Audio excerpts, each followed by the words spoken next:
¿Cómo están, hermanos? Dios les bendiga, Dios les bendiga. Me gustó lo que dijo el pastor acerca de si tienes un hijo que se ha alejado de los caminos de Dios.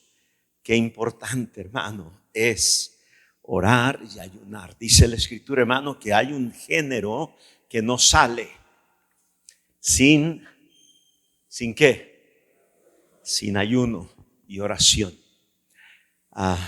Quizá debo explicar un poco acerca de esto, hermanos. Este fue el año número 13. El año número 13 que comenzamos cada año desde el primer día de enero, los 31 días de enero, luego los 9 días, los primeros 9 días de febrero. Y esos son los 40 días y llegué aquí el lunes, el día 10 de febrero. Entonces la hermana Oli tenía un caldo, no recuerdo cómo se llama el tipo de caldo. Disculpe, hermana. Tapeño, jalapeño, ok, algo por ahí. Wow, tremendo, eso estuvo bueno, muy bueno. Pero debo explicarte, hermano, que hace 13 años, la primera vez que ayuné 40 días consecutivos, no era una meta ayunar 40 días, pero estábamos perdiendo una batalla con nuestra hija. Dios nos ha dado 3 hijos y una hija. Y estábamos en medio de una batalla muy fuerte para tratar de recuperar el corazón de ella. Y comencé a orar 1 día, 2 días, 3 días, 7 días, 15 días, 20 días. Y lo interesante es que nada estaba sucediendo para cambiar el corazón de ella. Pero lo que estaba sucediendo, hermano, es que Dios me estaba enseñando los errores que yo había cometido que causaron que ella estuviera en esa condición. Entonces yo estaba ayunando y orando para que el Señor se manifestara en la vida de ella. ¿Y cuál fue mi sorpresa? Que el que terminó cambiado fui yo.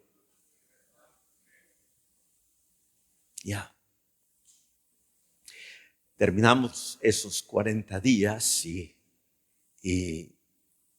nada había sucedido en cuanto a la vida de ella, pero mucho había sucedido en cuanto a mi propia vida. Y gracias a Dios fue un par de meses después que Dios nos dio una tremenda victoria en cuanto a la vida de ella, el corazón de ella, y es una tremenda sierva de Dios en esta. Mi esposa, hermanos, cada día del mes que marca el nacimiento de uno de nuestros hijos. Por ejemplo, mi hijo mayor, nosotros lo adoptamos el día 7 de julio. Entonces, cada día 7, cada mes, el día 7, son 24 horas de ayuno y oración en la vida de mi güera por ese hijo.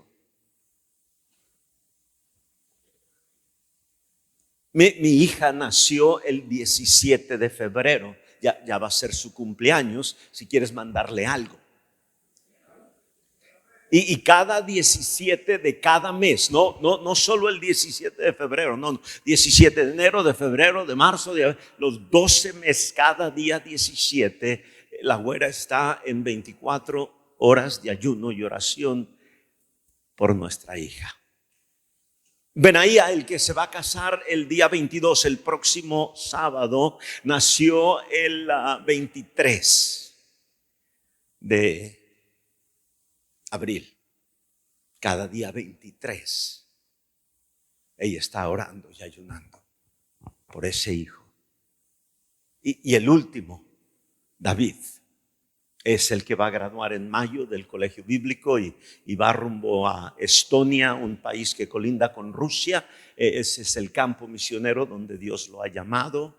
Y él nació, no me acuerdo cuándo nació, no es cierto, nació el 31 de diciembre. Y cada último día de cada mes, ella está ayunando y orando por ese hijo.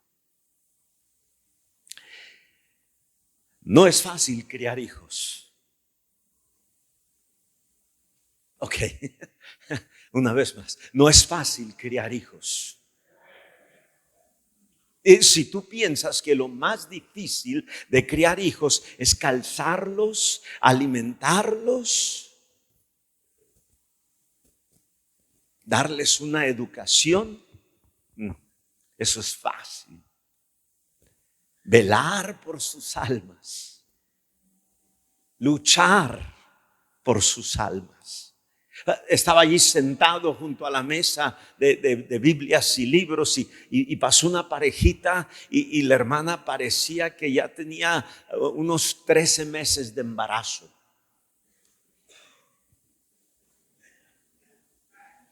Le dije, hermana, ¿es el primero? Dice, sí. Oh, yo quisiera haber sabido lo que aprendí después. Hubiera querido saberlo cuando Dios nos dio nuestro primer hijo. Tú tienes ventajas que el pastor Ávila no tuvo.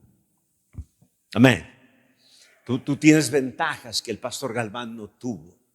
Eres una pareja joven, apenas comenzando a despegar en cuanto a tu familia. Sé un hacedor de lo que te estamos aconsejando. Amén. Gloria a Dios. Bueno, esta noche vamos a continuar con lo que hemos estado hablando. Si Jehová no edifica la casa, ¿qué dice, hermano? En vano. Es en vano. Todo se va a venir abajo. Necesitamos el diseño de Dios. Necesitamos nosotros el cimiento de la persona de Cristo, el cimiento de la palabra del Señor, aplicándola a nuestra vida. No basta sin ser un oidor de la palabra, necesitamos ser hacedores de la palabra. Y luego, hermanos, la piedra preciosa, la piedra aprobada, la piedra estable, la piedra angular, es la primer pieza que se ve sobre la superficie del cimiento. El cimiento está escondido bajo tierra y lo primero que se ve de la estructura es esa piedra angular y de allí se traza todo. Todo ángulo, todo nivel de allí sale de esa piedra y tristemente Hechos 4 nos habla de que esa piedra preciosa, esa piedra angular, esa piedra estable ha sido rechazada y queremos construir un hogar sin la piedra angular. Por eso está todo torcido, todo desanivelado, todo descuadrado. Cada decisión, hermano, que tomamos debe cuadrar con la persona y la palabra de Cristo. Si no es así, va a haber serios problemas. Y terminábamos anoche, hermano, en el libro de Proverbios. La sabiduría edificó su casa, labró. ¿Cuántas? 7 columnas. Y esta noche, con la ayuda del Señor, vamos a hablar solamente de una de esas columnas. Ahora, por favor, no vengas después del culto y me digas, pastor, ¿cuáles son las otras 6? Esas te las voy a predicar en el milenio.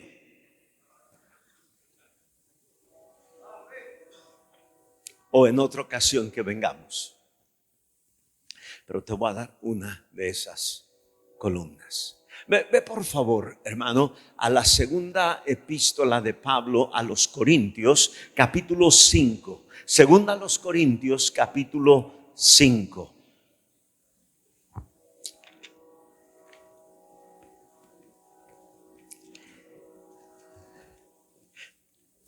Hablaré esta tarde, hermano, de la columna de la motivación. ¿Qué es lo que nos motiva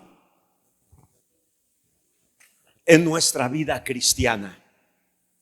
¿Qué es lo que nos motiva, hermano, a seguir adelante fieles en el matrimonio cuando hay fuertes problemas, cuando hay fuertes tormentas? Hay un libro allí en la mesa, hermano, que poco se vende. Habla acerca de superando la traición en el matrimonio. Ahora, no se vende ese libro no porque familias no han pasado por traición, no están luchando con la traición, sino simplemente porque nos da pena que alguien nos vea comprando ese libro que indica que estamos luchando con algo triste en nuestro matrimonio. ¿Qué nos motiva a no separarnos, a no divorciarnos, a no abandonar a nuestros hijos como nuestro padre nos abandonó a nosotros? No abandonar nuestro matrimonio como nuestra madre abandonó su matrimonio. Ellos no conocían de Cristo. Tú y yo sí conocemos de Cristo. Por lo cual, hermano, en nosotros debería haber una motivación que perdura, pase lo que pase. Y esa motivación la encontramos aquí en 2 Corintios capítulo 5, versículo 14. Nota por favor qué dice el apóstol Pablo. El apóstol Pablo nos da testimonio de esa motivación. Y dice él, versículo 14, ¿estamos ahí, hermano? Porque el amor, ¿qué dice, hermano? De Cristo. El amor de Cristo nos constriñe. Solamente esa frase, hermano, el amor de Cristo nos constriñe. Esa palabra constriñe quiere decir, hermano, cautivar. El amor de Cristo, dice el apóstol Pablo, me ha cautivado. El amor de Cristo me ha impulsado. Cuando tú lees, hermano, la vida del apóstol Pablo y comparas tú la vida del apóstol Pablo con la vida de cualquier otro de los apóstoles, Pablo, hermano, desde que él se convirtió, cuando el Señor Jesucristo manda a Ananías a casa de donde se está hospedando Saulo de Tarso, él le dice a Ananías, ve, ora por él, y le dice, porque instrumento útil me es este. Él, dijo el Señor desde el inicio, dijo, le es necesario padecer mucho, como ningún otro de los apóstoles. Y no obstante ser apedreado, no obstante naufragios, no obstante hambres, no obstante azotes, no obstante cárceles, Pastor nunca se echó para atrás.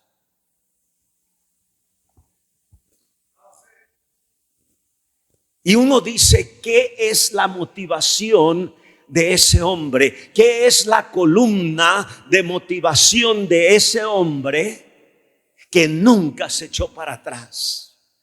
Demas me ha desamparado, no se echó para atrás. Lo meten al calabozo de más adentro y está orando, está cantando, está predicando. ¿Qué lo motiva después de haber sido maltratado y azotado? Dice aquí que el secreto es el amor de Cristo. Padre, te ruego, Señor, en esta noche, que tú me ayudes. Que tú me ayudes, Señor, para ayudar a cada familia, a cada matrimonio que está aquí, que están escuchando, Señor, la transmisión o después estarán escuchando alguna grabación.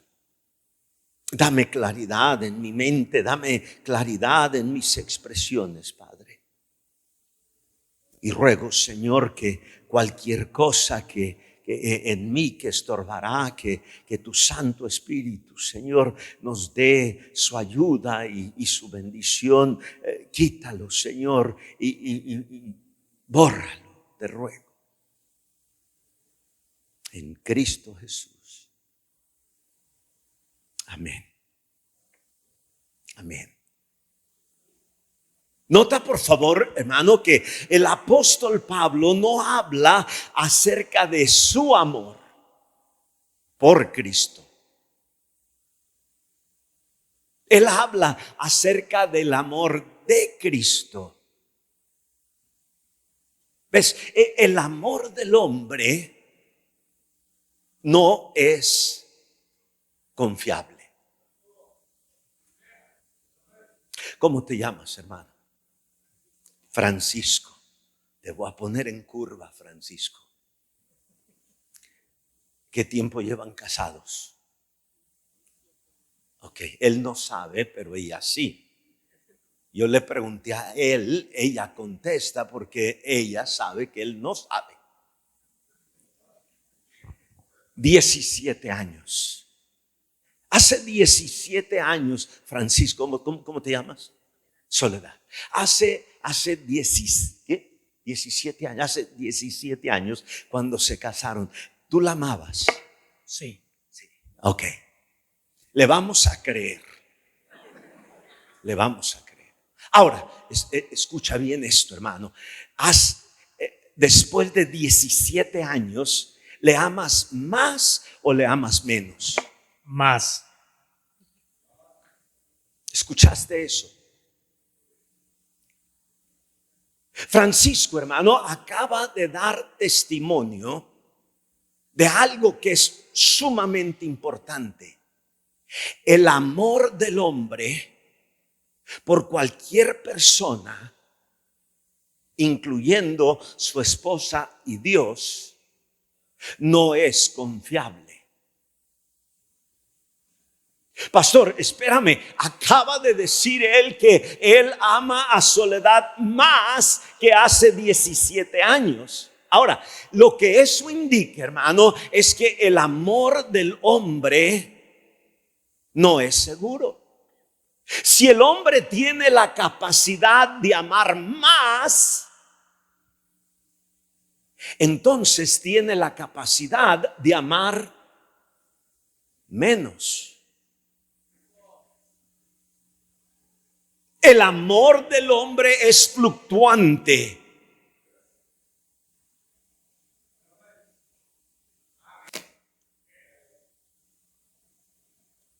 El amor de Dios no.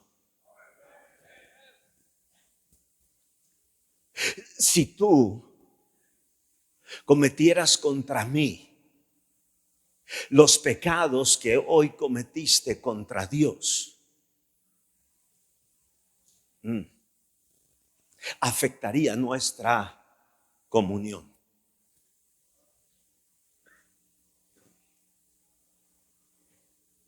Pero los pecados que tú y yo cometimos hoy o ayer, para nada cambian el amor de Dios por ti. Él no te ama menos después de lo que tú y yo hemos hecho. Y Él no te ama más porque eres un buen ganador de almas, o porque tocas violín o trompeta o piano o cantas o hagas lo que o prediques. El amor de Dios es perfecto. Cuando el ser humano llega a entender la hermosura, la seguridad del amor de Dios, escucha, hermano, esa es una motivación que nunca nos va a permitir echarnos para atrás. Si lo único que te mantiene en tu matrimonio es tu amor por tu esposo, tu amor por tu esposa, llegarán momentos, hermano, en que vas a dudar, vas a cuestionar y te vas a echar para atrás.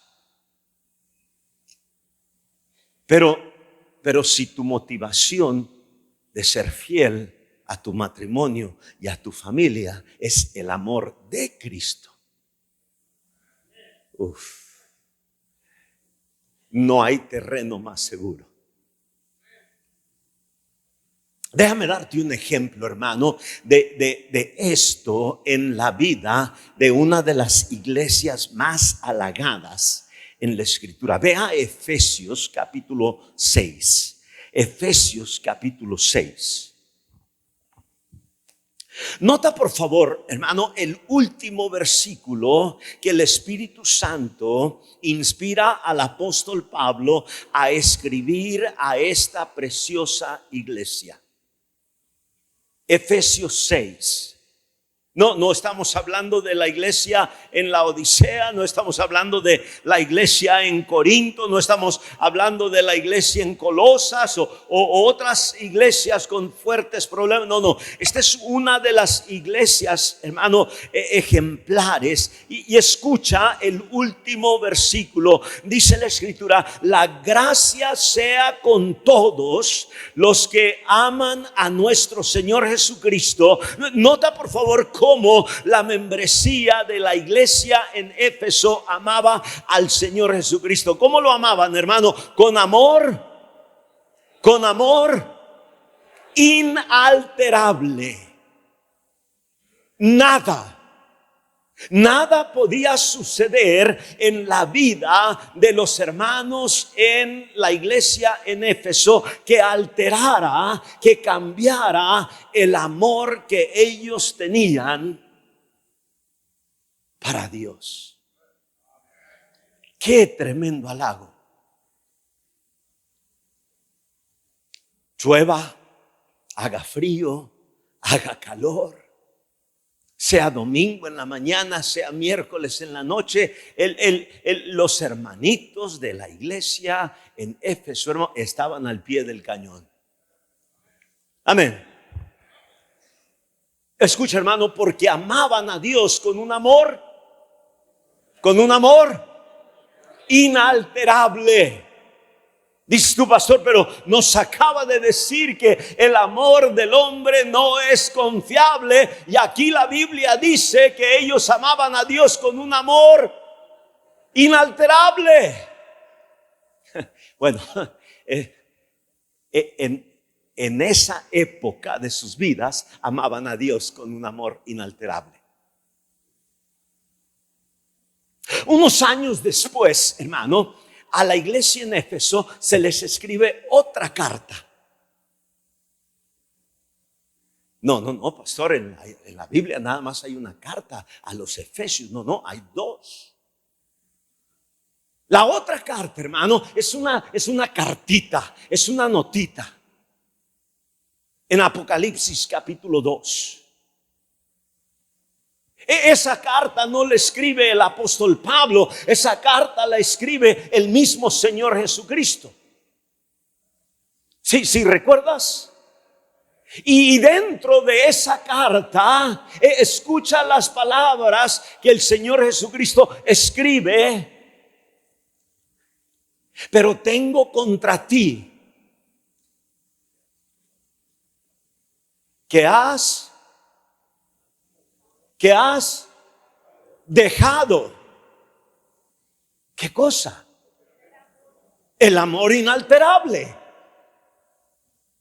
El amor inalterable, hermano, de Efesios 6:24, en Apocalipsis capítulo 2, versículo 4, versículo 5. El amor inalterable ha sido abandonado.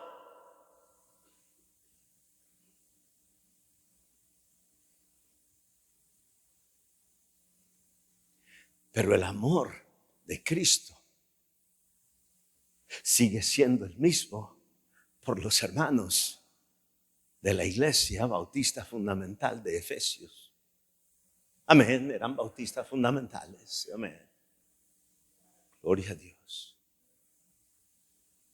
Así es. El amor de Dios nunca cambia. Amén. Entonces, hermano, cuando captamos nosotros eso, el amor de Cristo, y establecemos esa columna en nuestra vida, en nuestro matrimonio, en nuestra familia, escúchame, hermano, transformará completamente tu cristianismo. Esta noche lo que quiero hacer, hermano, es mostrarte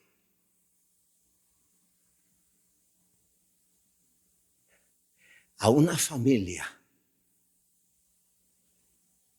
en la Escritura y cómo una visión clara del amor de Cristo transformó completamente al esposo, a la esposa, a los hijos y a los familiares. Amén. Probablemente nunca has escuchado de esta familia. Está bien.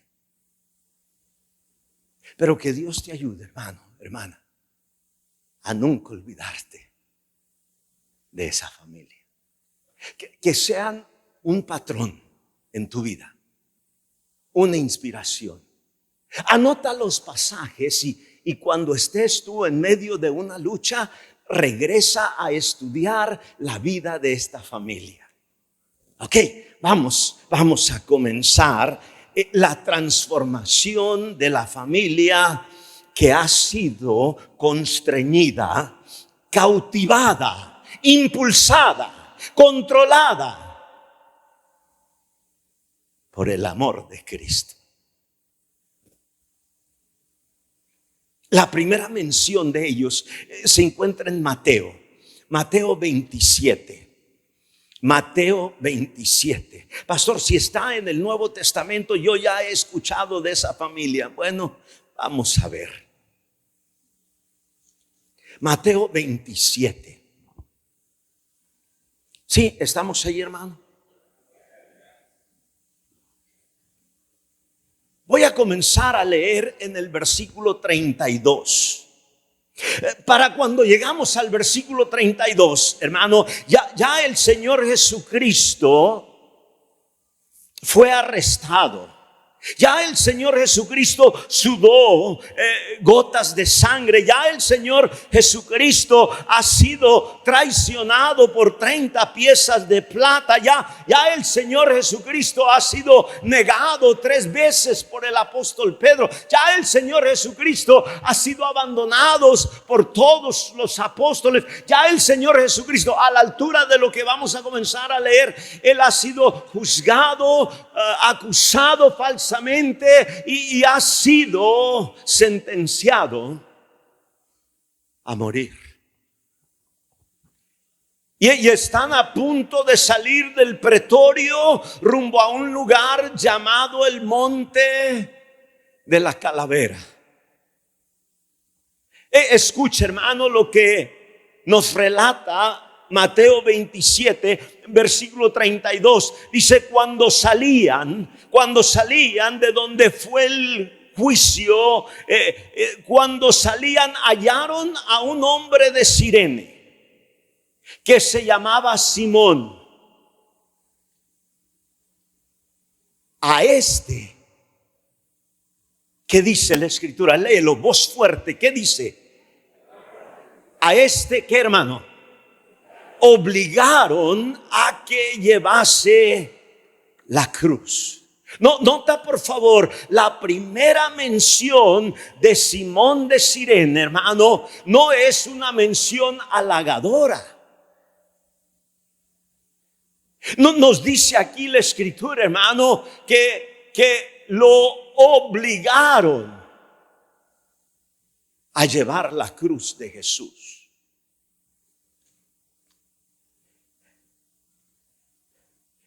Si esta multitud, hermano, que está aquí en esta noche, hubiésemos estado allí el día que el Señor salió del pretorio rumbo al Calvario, y si un soldado romano hubiese preguntado: ¿alguien aquí quisiera llevar la cruz de Jesús?, hermanos, sobrarían manos que se levantarían en alto.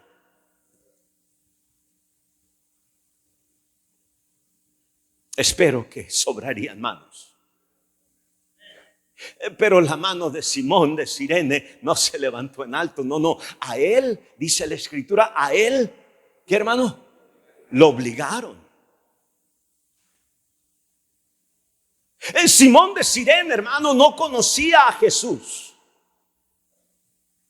Simón de Cirene se acercó allí al escándalo como cualquier otro curioso a ver qué estaba sucediendo, y cuando se acercó allí y vio que la gente, hermano, estaba tratando a este hombre Jesús de una manera tan despectiva, con tanto odio, y eso le llamó a él la atención, y de repente un soldado romano lo señala a él y le dice: tú vas a llevar la cruz.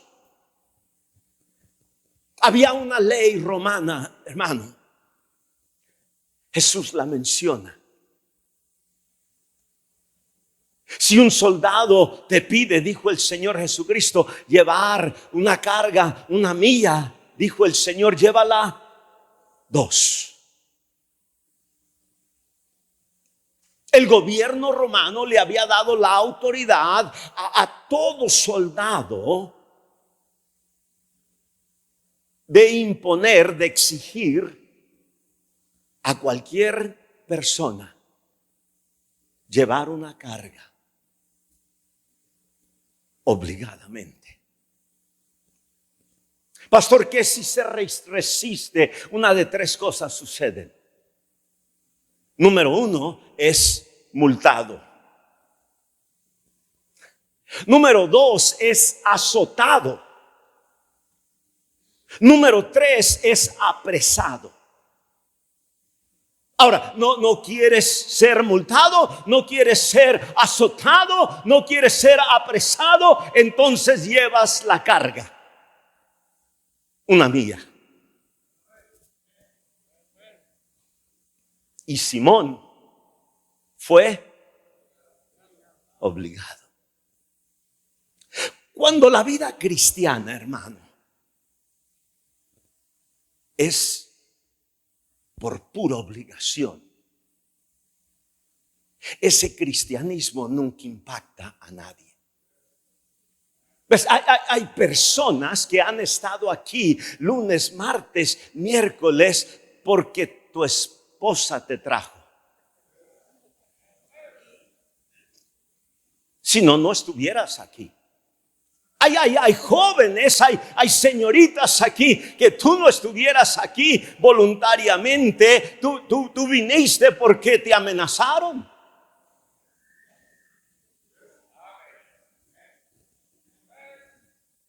Y la razón que el cristianismo en tu vida es una mera obligación es porque aún no has sido constreñido, cautivado por el amor de Cristo. Si Simón de Cirene hubiese conocido el amor de Cristo, escúchame hermano, no lo hubieran tenido que obligar. Amén.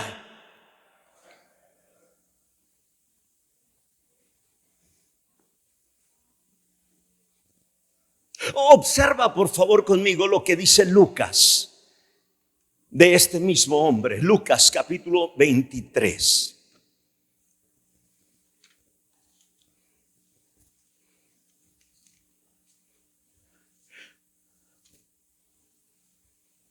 La misma historia. Lucas 23, versículo 26. Dice la escritura, y llevándole, tomaron a cierto Simón de Cirene. Escucha lo que añade Lucas. Lucas nos dice de dónde venía Simón cuando se acercó allí al escándalo. Y llevándole, tomaron a cierto Simón de Cirene que venía del campo. Y le pusieron encima la cruz para que la llevase tras Jesús. Simón de Cirene no era un empresario. Simón de Cirene no era una persona, hermano, muy pudente. Simón de Cirene era un simple campesino. Venía del campo. ¿Alguien recuerda, hermano, qué hora era cuando salen del pretorio rumbo al monte de la Calavera? Nadie. Eran aproximadamente las 9 de la mañana.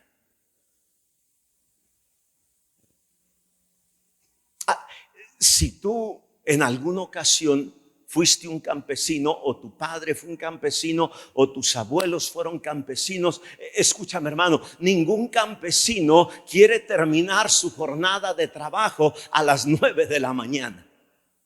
La jornada de un campesino típico en tiempos bíblicos era de las 6 de la mañana a las 6 de la tarde para ganarse un denario. Y ese día, por razones que el Espíritu Santo no nos detalla, no hubo chamba. 1 hora y media, 2 horas y lo mandaron para la casa.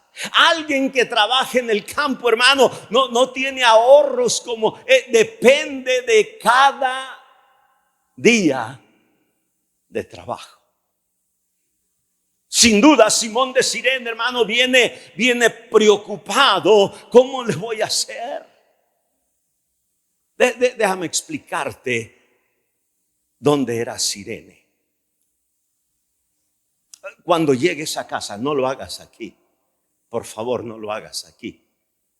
Pero cuando llegues a casa, en tu Biblia, hermano, hay unos mapas atrás. Y hay varios mapas. Mira, aquel amigo no está haciendo caso, ya está buscando los mapas. Así son los bautistas. Déjame explicarte, hermano. Si aquí estuviera un mapa de la tierra prometida, entonces a un lado, a tu lado derecho, está el río Jordán. Al lado izquierdo, hermano, está el mar Mediterráneo, y en medio del mar y del río Jordán, allí está la tierra que fluye leche y miel. Hacia el sur, hermano, está el desierto que atravesaron los hebreos 40 años en ese desierto. Sigues tú hacia el sur y hacia el oeste y llegas a Egipto, donde el pueblo de Israel pasó 400 años como esclavos en Egipto. ¿Me estás siguiendo, hermano? Continúas hacia el oeste de Egipto y ahora vas a llegar a África. Y en la parte norte de África, junto al mar, está este lugarcito llamado Cirene. De Cirene a Jerusalén son más o menos 1800 kilómetros.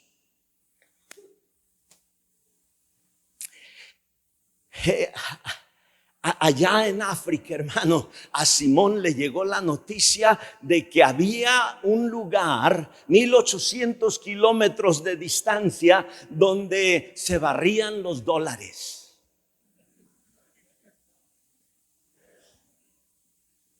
Una tierra que fluye leche y miel.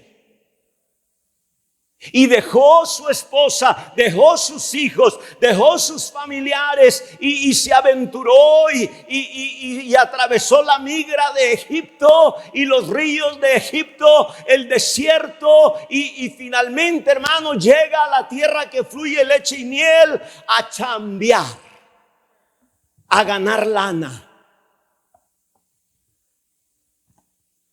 Ese es Simón de Cirene. Y ese día no hubo chamba. Pareciera ser que cuando los problemas, hermano, más pesan sobre nosotros, es cuando Dios está preparando el corazón para que le busquemos a Él. Amén. Entonces cuando aquel soldado romano, cuando aquel centurión lo señala a Simón y le dice: tú vas a llevar la cruz, Lucas dice, hermano, que pusieron sobre él la cruz y la llevó, escucha esto, hermano, tras Jesús. En otras palabras, hermano, Jesús iba por delante y Simón de Cirene va por detrás, y él va viendo todo lo que está sucediendo. Él ve cuando lo puñetean, él ve cuando lo escupen, él escucha cuando lo maldicen, él ve cómo, hermano, hacen escarnio, todo lo que sucede camino al Calvario. Simón de Cirene, hermano, está en primera fila. Él escucha cómo los otros dos malhechores responden, pero cómo Jesús no responde. Llega al lugar de la calavera, hermano, y deja allí aquel madero que a él le tocó llevar. A él lo obligaron a llevar, hermano, y ahora allí él ve toda la escena cuando lo enclavan a aquella cruz, cuando levantan aquella cruz, cuando él dice: perdónalos. Él escucha cuando él dice: Dios mío, ¿por qué me has desamparado? Él está allí, hermano, cuando la tierra comienza a temblar y el sol se oscurece. Él está allí cuando él dice: hoy estarás conmigo en el paraíso. Y todo esto, hermano, le da a él una visión clara del amor de Cristo.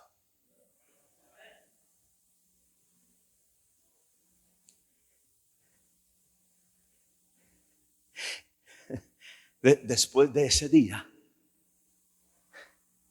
él se regresa 1800 kilómetros a ir a hablarle a su esposa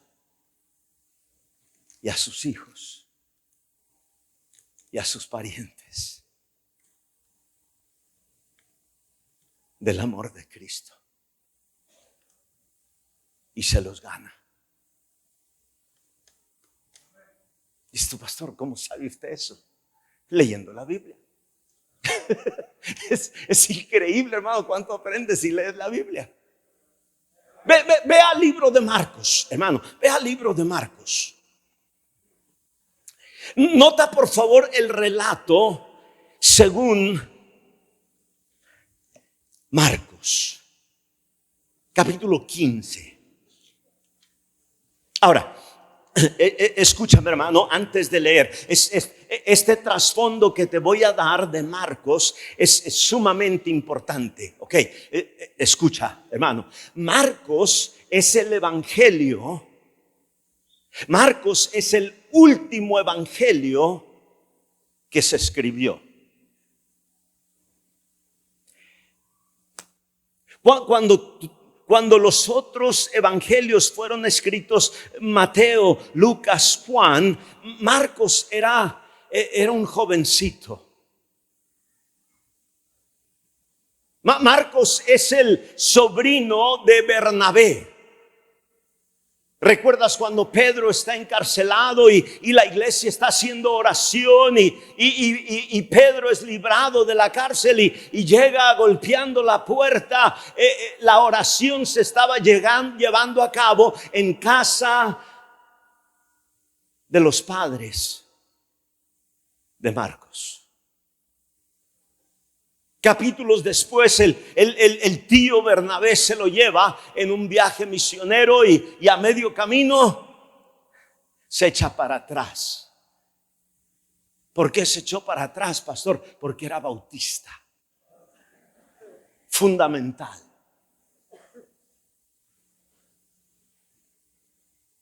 Era un jovencito. Los demás ya han escrito sus evangelios. Marcos no. El evangelio de Marcos, hermano, fue escrito aproximadamente 22 años después de que Mateo y Lucas y Juan escribieron sus evangelios. La razón que te doy esta información, hermano, es porque Marcos va a contener datos que no existían cuando escribió Mateo 22 años antes, o Lucas o Juan. ¿Sí me explico, hermano? Ok. Marcos capítulo 15 versículo 21. Y obligaron a uno que pasaba, Simón de Cirene. Nota lo que añade Marcos 22 años después. Mateo no conocía esto, Lucas no conocía. Ellos sabían que se llamaba Simón de Cirene. Ellos sabían que venía del campo. Ellos sabían que lo obligaron, no lo hizo voluntariamente. Lo que ellos no sabían, hermano, es que él tenía dos hijos. Uno se llamaba Alejandro y el otro Rufo, que venía del campo y lo obligaron a que le llevase la cruz. Déjame hacerte una pregunta, hermano. ¿Por qué es que ahora, 22 años después, el mundo cristiano conoce quién es Rufo y quién es Alejandro?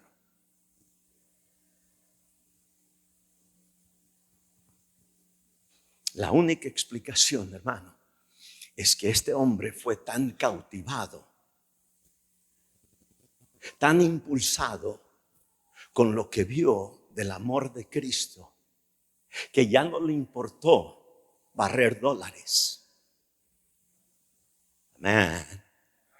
Lo único que le interesó, hermano, es el alma eterna de su esposa, de sus hijos, de sus hermanos, de sus parientes. Es todo.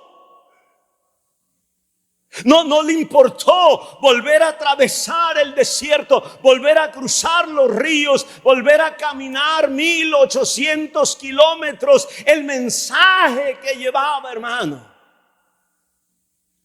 ameritaba cualquier esfuerzo.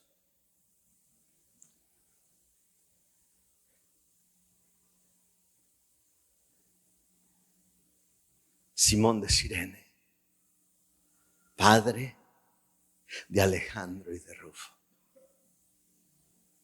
Hace un mes y medio, aproximadamente un mes y medio, me llamó un hermano, Joaquín Chicuate, de Los Mochis, Sinaloa. Un tiempo vivió en Sahuarita. Cuando él vivió allí en Sahuarita, teníamos, mi esposa y yo teníamos a Caleb y teníamos a Alexia. Entre a Caleb lo adoptamos un poco después de que cumplimos 5 años de casado. Nos dimos cuenta que mi güera estaba embarazada el día de nuestro 7º aniversario y esa es nuestra hija. Entonces, entre nuestro hijo y nuestra hija hay 2 años y medio, más o menos, de diferencia. Pero entre mi hija y el próximo hijo nos dimos cuenta que estaba embarazada cuando ya llevábamos 14 años de casados. ¿Sí me explico, hermano? Y luego el menor, ese embarazo fue 11 meses después de que nació el tercero. Entonces este hermano Joaquín Chicuate me pregunta: pastor, ¿cómo están tus hijos? Él solo conocía a Caleb y Alexia. Y me preguntó por ellos y le digo: ¿no recuerdas a los otros 2? Dicen: no sabía que tenían otros 2. Le dije: oh, sí, Dios nos bendijo con otros 2. Bueno, en ocasiones pensamos que es bendición y en otras pensamos. ¿Sí te gustó esa? Sí, ok. Se está riendo.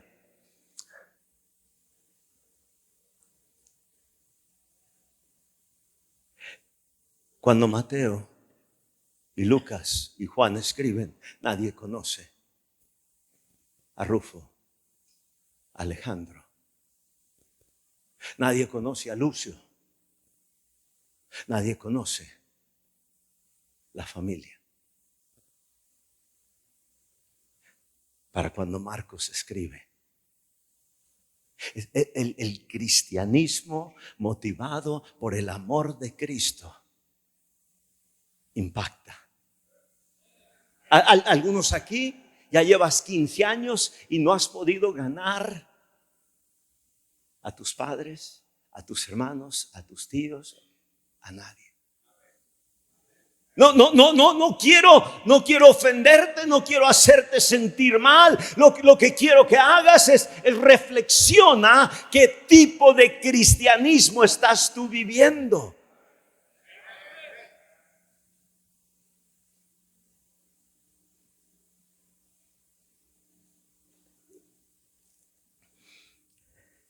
Sí, sígueme por favor, hermano, al libro de los Hechos. El libro de los Hechos, capítulo 11. Hechos 11.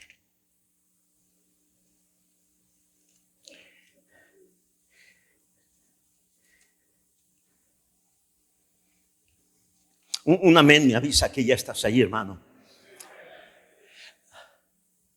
Versículo 19.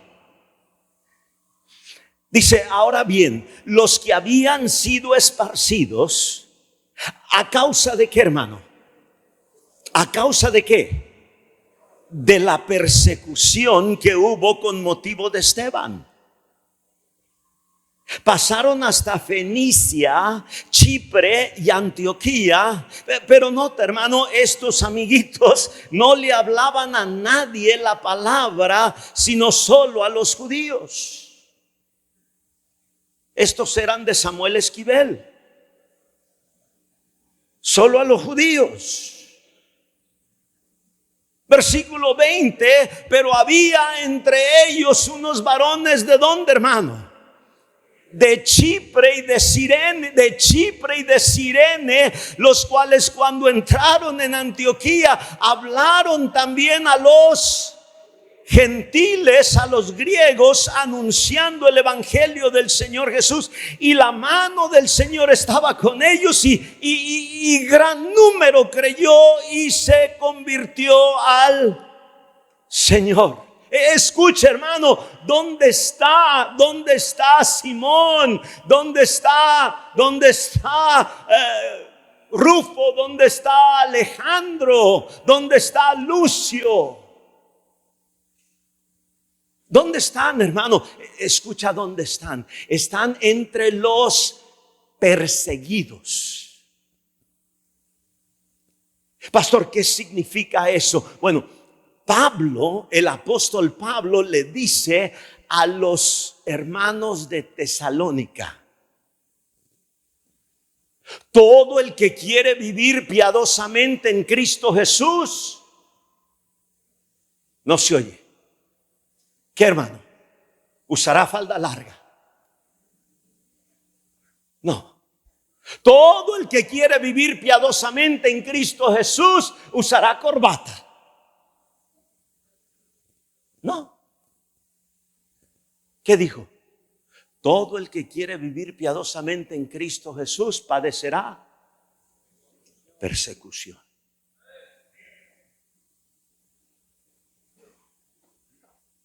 ¿Qué significa eso? Significa, hermano, que si no quieres vivir piadosamente, no tienes que preocuparte por la persecución. Escucha, cuando se desencadene una persecución, ni cuenta se van a dar que tú eres salvo.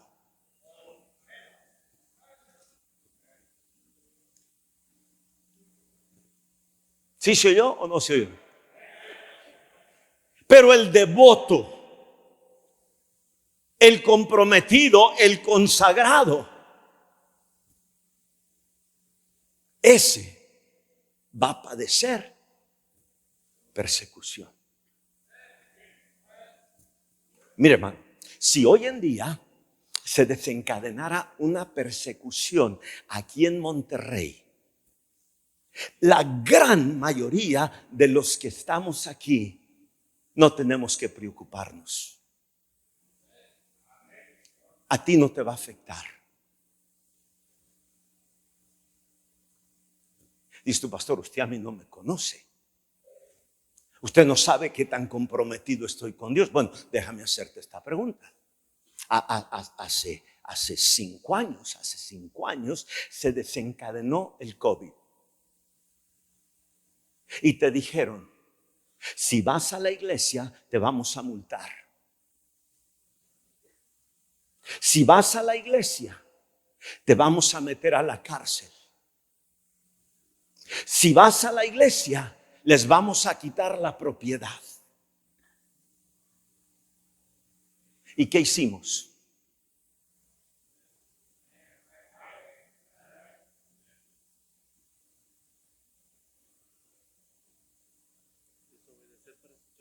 ¿Qué hicimos? ¿Había esta multitud?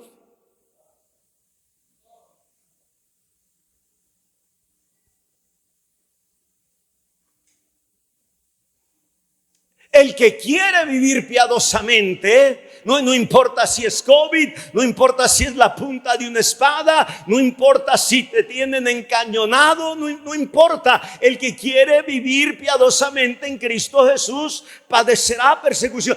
Y aquí vemos, hermano, a los de Cirene padeciendo persecución. ¿Qué quiere decir? Quiere decir, hermano, que cuando estos amigos se convirtieron.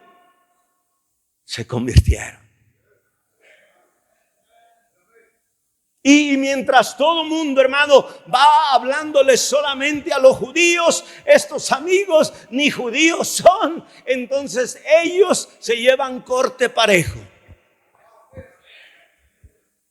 Y gran número creyó. Y escucha, hermano, se establece la Iglesia Bautista Fundamental de Antioquía. Escúchame, en caso de que no lo sepas, es la iglesia más importante en todo el Nuevo Testamento.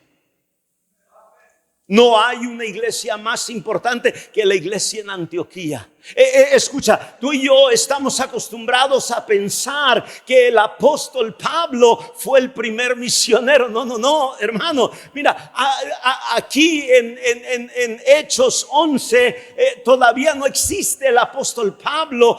Es Saulo de Tarso y se acaba de convertir. Y él apenas es un recién convertido y los amigos de Cirene ya están plantando la primera iglesia en Antioquía. Le ganaron el tiro. Es la próxima vez que te diga tu maestro de instituto bíblico que Pablo fue el primer misionero, dile tú, mi Biblia dice que aún antes de que existiera el apóstol Pablo, ya Simón y Rufo y Alejandro y Lucio andaban ganando una gran multitud y estableciendo la iglesia en Antioquía. En medio de gran persecución.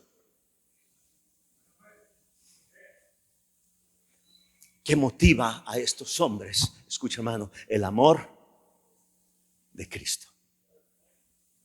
Cuando la iglesia en Jerusalén, hermanos, escucha lo que está sucediendo en Antioquía, nota por favor lo que pasa. Dice la escritura entonces, versículo 22, llegó la noticia de estas cosas a oídos de la iglesia que estaba en Jerusalén y enviaron a Bernabé que fuese hasta Antioquía. Cuando llegó y vio, la gracia de Dios, se regocijó y exhortó a todos a que con propósito de corazón permaneciesen fieles al Señor. Porque era varón bueno, lleno del Espíritu Santo y de fe, y una gran multitud fue agregada al Señor. Después fue Bernabé a Tarso para buscar a Saulo, y hallándole le trajo a Antioquía. ¿Estás conmigo, hermano? Versículo 26. Y se congregaron allí todo un año espérame, hermano. Cuando llegó allí Simón y Rufo y Alejandro y Lucio, no había iglesia.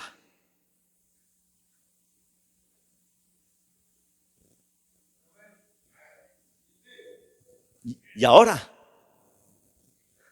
ya hay iglesia. Capítulo 13, hermano. Capítulo 13. Versículo 1.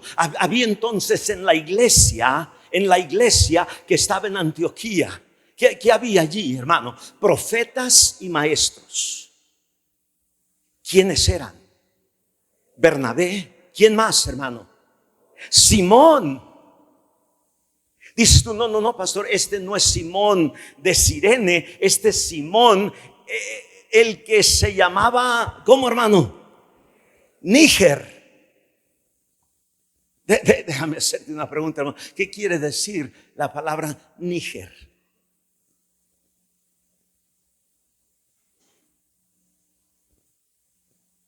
Sin ofender a los nígers que están aquí.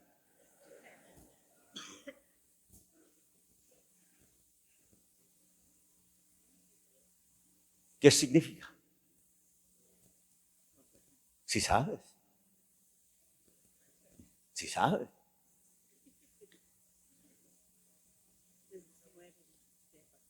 Pero si sabes.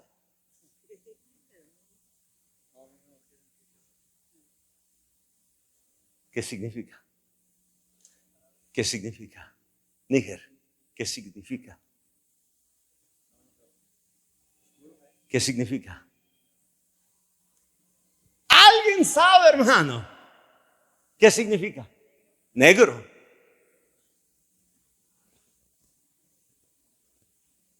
Negro. ¿De dónde era Simón? De Cirene. ¿Dónde estaba Cirene?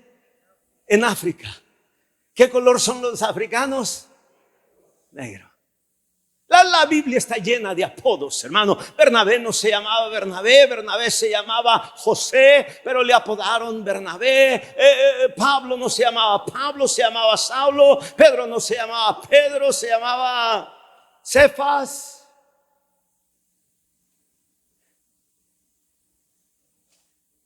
Y Simón, hermano, le pusieron el apodo. ¿Cuál era? Níger. Ahora no, eso no lo digas de aquel lado de la frontera, hermano, te tumban los dientes. Pero es una palabra bíblica. Amén. Ahora, nota por favor, dice la Escritura, había entonces en la iglesia que está en Antioquía, que había, hermano, profetas y maestros. ¿Quiénes eran los profetas y maestros? Dice la Escritura, Bernabé, Simón. ¿Quién más? Lucio, ¿de dónde? De Cirene. Los historiadores dicen, hermano, que este Lucio era hermano de Simón, tío de Rufo, tío de Alejandro.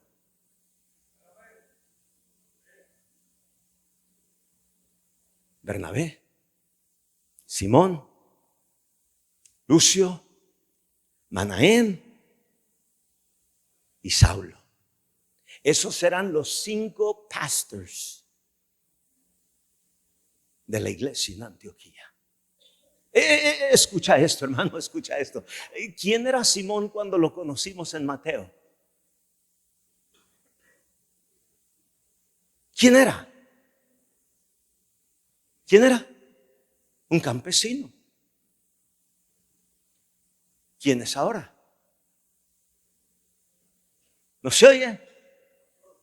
Es pastor. Tienes que decirlo en inglés, pastor.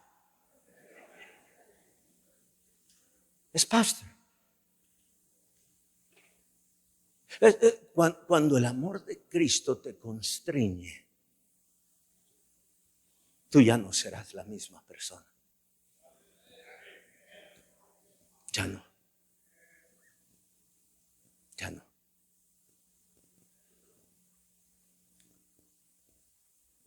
Eric, ¿qué planes tenías antes de irte de pastor a establecer? Antes de que el amor de Cristo te constriñera. Yo iba a ser un abogado. Yo iba a ser, pero te cautiva el amor de Cristo. Y nada importa más que agradar al que te amó con un amor tan precioso. Amén. El constreñido por Cristo ya ganó a sus hijos. El constreñido por Cristo ya ganó a su esposa. El constreñido por el amor de Cristo ya ganó a sus familiares. Quizá lo que a ti te hace falta, hermano, es ser constreñido por el amor de Cristo.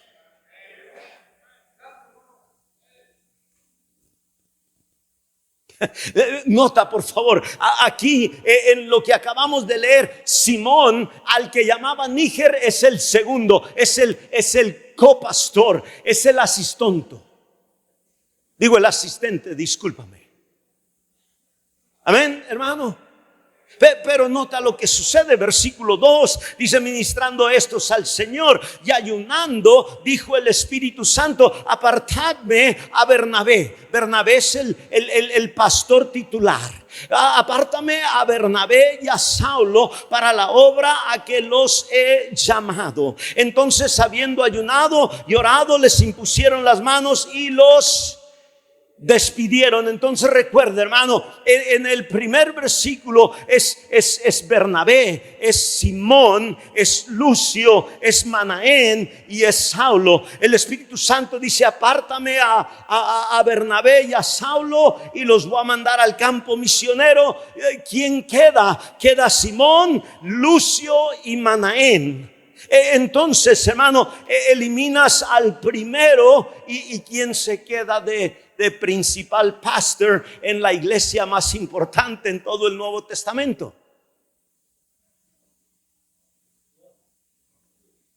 Simón. No al tipo cholo Simón, no. El que llamaba Níger.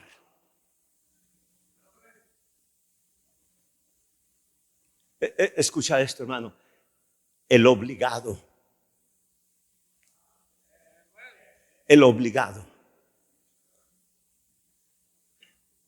Pero ya no lo motivan las amenazas, ya no lo espantan las amenazas.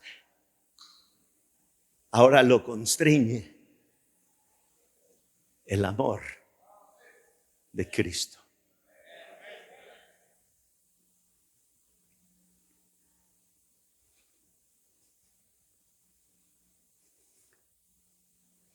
Amén. Vamos a Romanos, vamos rápido, hermano. Vamos a pasar por alto algunas cositas importantes aquí. Vamos a Romanos. Hoy no me amenazó el pastor con quitarme la ofrenda. Hoy se le olvidó amenazarme, entonces no le digan.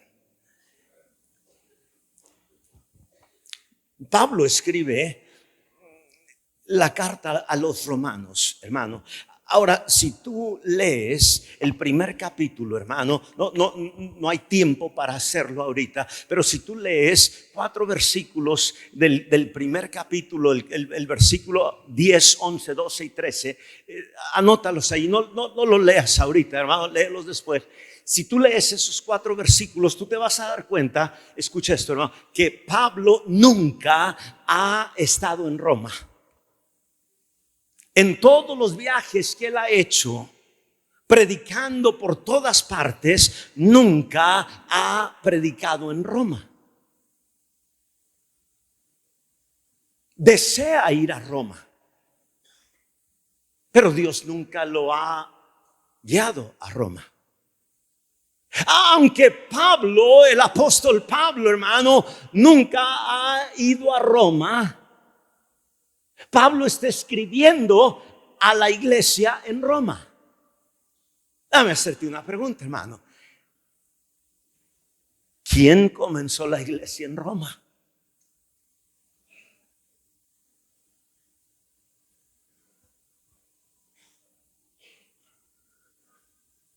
No se oye.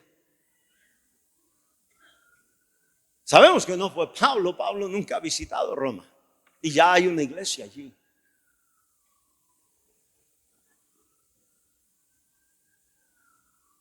Pastor, ¿a poco fue el que llamaba Níger? No.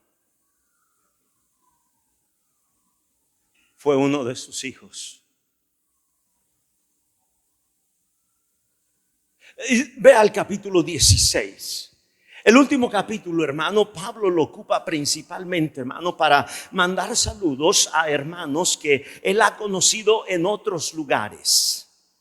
Por ejemplo, versículo 3, saludad a Priscila y a Aquila.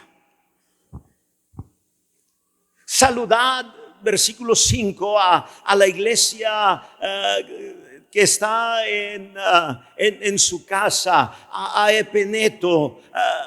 Saludad a María, versículo 6, saludad a Andrónico, a Junias, saludad a Amplias, saludad a Urbano, saludad a Apeles, versículo 10, saludad a Herodión, mi pariente, saludad a la casa de Narciso, saludad a Trifena y a Trifosa. Esta parejita que conocí allí atrás, dice la hermana que va a ser niña. Considera a Trifosa. Dices, pastor, no me gusta Trifosa. Bueno, Trifena. Y luego nota el versículo 13. Versículo 13 dice: saludad a Rufo. Ahora nota por favor, hermano, ¿quién es Rufo? ¿Quién es, hermano? Léelo, voz alta. ¿Quién es? ¿Quién es, hermano? Escogido en el Señor.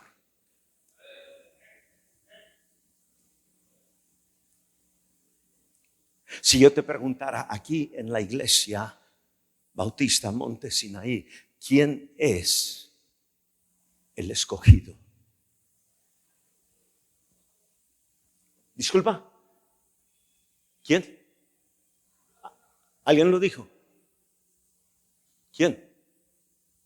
Dilo, repítelo. El pastor. El pastor. La palabra escogido se refiere al pastor.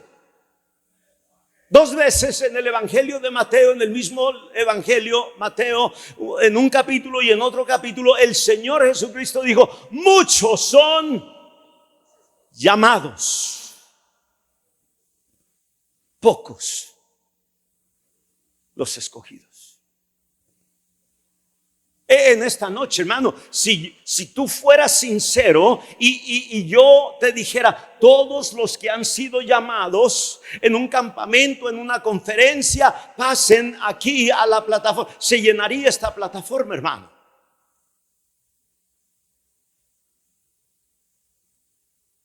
Algunos dirían hace 15 años, otros dirían hace 5, otros dirían hace... Y aquí estás.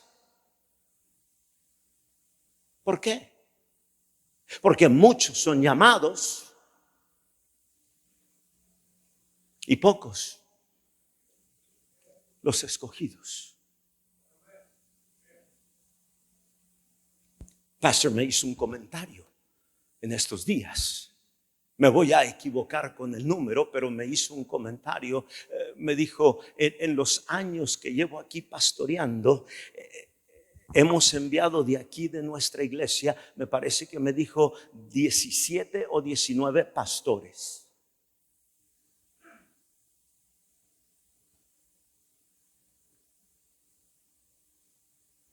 Yo recuerdo predicar en campamentos, hermano, donde participaban los jóvenes de Monte Sinaí y de otras iglesias, y se rendían 50 y 60 y 70. Y decían: Dios me ha llamado. Oh, cuando Dios te llama, hermano, no cruces los brazos. Ahora tienes la tarea de mantenerte tan consagrado y tan piadoso que aquel quien te ha llamado ahora te escoge. Te escoge para ir a Roma, a Coahuila, a Veracruz, a Sal si puedes. Amén. Y el escogido en la iglesia en Roma no es Aquila, es Rufo, el hijo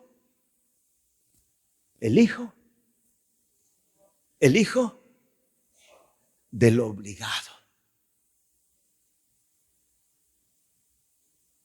Mira, pastor, mira, hermano, varón, mientras tu cristianismo es por mera obligación, tus hijos serán igual o más apáticos que tú. Pero cuando tu cristianismo es impulsado, es motivado por el amor de Cristo, escucha, tus hijos van a abrazar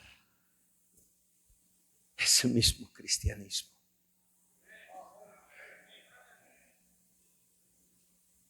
Si tú conoces a tu pastor, Si tú conoces a tu pastor, no es sorprendente que sus hijos sean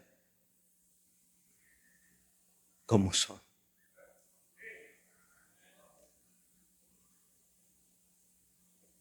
Tú conoces a la hermana Connie.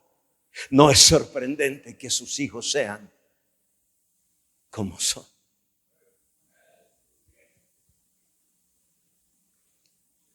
Pero hay un montón de pastores, hermano, que tienen iglesias de este tamaño o aún más grandes. Y sus hijos andan por la calle de la amargura. La única imagen que tú conoces de esos pastores es cuando están detrás del púlpito. Sus hijos los conocen de cerquita. Amén. Nota el resto de este versículo y terminamos. Dice el apóstol Pablo: saludad a Rufo. Estoy en el versículo 13. Saludad a Rufo. ¿Quién es Rufo? Escogido en el Señor. Y luego nota cómo termina el versículo 13. Dice: y a su madre. Y esta es la primera mención de la hermanita Simona. Sí. Él se llamaba Simón y ella Simona. Dice tu pastor, mira, está en el griego. No es cierto, hermano. Yo le puse Simón. Escucha, hermano, este tremendo halago que Pablo le da a la esposa del que llamaba Níger. Saludad a su madre. ¿Y qué, hermano? Y mía. El respeto que Pablo le tiene, hermano, a la esposa de Simón. La admiración por esta mujer. Recuerda, hermano, cuando todavía no era Pablo, cuando era Saulo y un asistente en la iglesia en Antioquía, él desde allá, desde Hechos 11, 12, 13, él conoció a Simón, él conoció a Rufo, él conoció a la esposa de Simón, desde allá, Hechos 11. Ahora llegamos a Romanos 16 y hay un historial, hermano, de más de 27 años. Y hacen que el gran apóstol Pablo dé el halago más alto que se le da a cualquier mujer en toda la época de la iglesia. El gran apóstol Pablo dice: mis respetos, mi admiración. Esa mujer piadosa es como si fuera mi madre.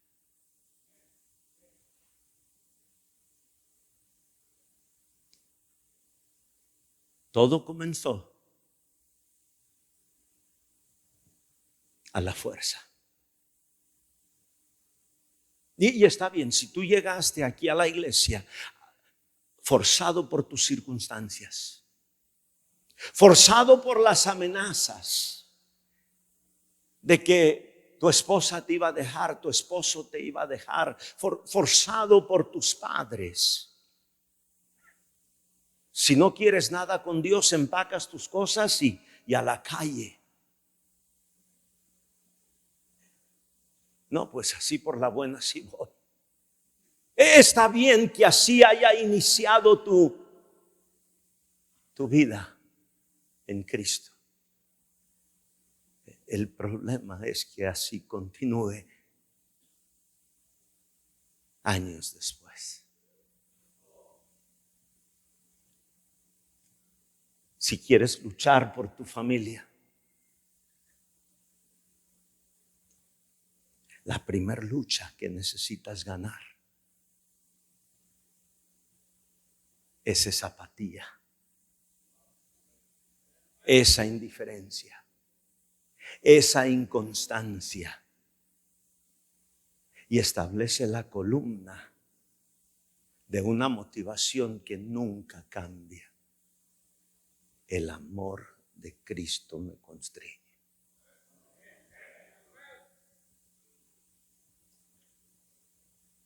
Amén. Mientras pasa el pastor Josué, ¿por qué no de una vez vienes aquí al altar a hacer tus compromisos con Dios de acuerdo a lo que el Señor te ha hablado? Amén. No la pienses.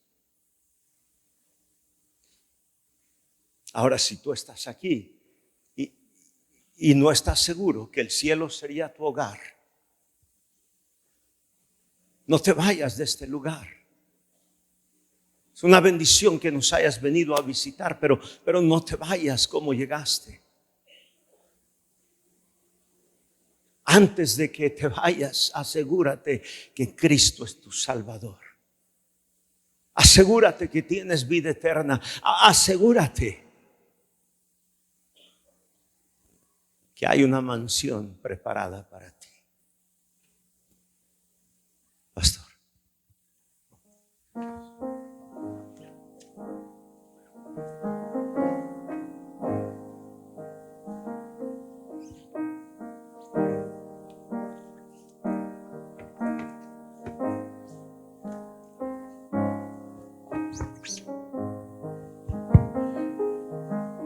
Si usted está aquí con nosotros y, como ya lo mencionó el pastor, usted no está seguro, segura de ir al cielo cuando usted muera, hoy usted puede conocer a esa persona tan maravillosa que es nuestro Señor Jesucristo. No se vaya de este lugar sin conocerlo. No es casualidad que esté aquí, el Señor le está buscando. Escuche y atiende a su voz. ¿Alguien le puede explicar cómo usted puede ir al cielo? Si usted no está seguro, segura de ir al cielo, ¿por qué no levanta su mano? Queremos orar por usted. Queremos explicarle cómo usted puede ir al cielo cuando usted muera. ¿Habrá alguien aquí entre nosotros que no sepa cómo va a ir al cielo, cómo ir al cielo el día que muera? Levante su mano, queremos orar por usted. Hermanos de la iglesia y varios hermanos ya aquí en el altar. ¿Qué tipo de cristianismo está viviendo usted? ¿Obligado? ¿O realmente usted está enamorado de Jesús? Eso va a ser su motor para que usted termine su carrera con gozo. Pablo amaba al Señor con todo su corazón. Simón llegó a amar al Señor con todo su corazón y por eso pudo terminar su carrera con gozo. Mi Dios, le damos gracias porque es bueno con nosotros. Gracias porque nos ha dado la oportunidad de poder haber estado en este último día de conferencia. Sin duda, usted ha hablado a nuestros corazones. Ayúdenos, Señor, a que ese amor de Cristo nos constriña, nos una, nos acerque más a usted. Que si hemos de estar aquí en la iglesia, si hemos de servirle, si hemos de predicar su evangelio, sea porque ese amor nos constriñe, nos quebranta, nos une más a usted. Que entendamos, Señor, el perdón tan maravilloso que usted nos ha dado. Gracias, Señor, por lo que hemos escuchado en Cristo Jesús. Amén.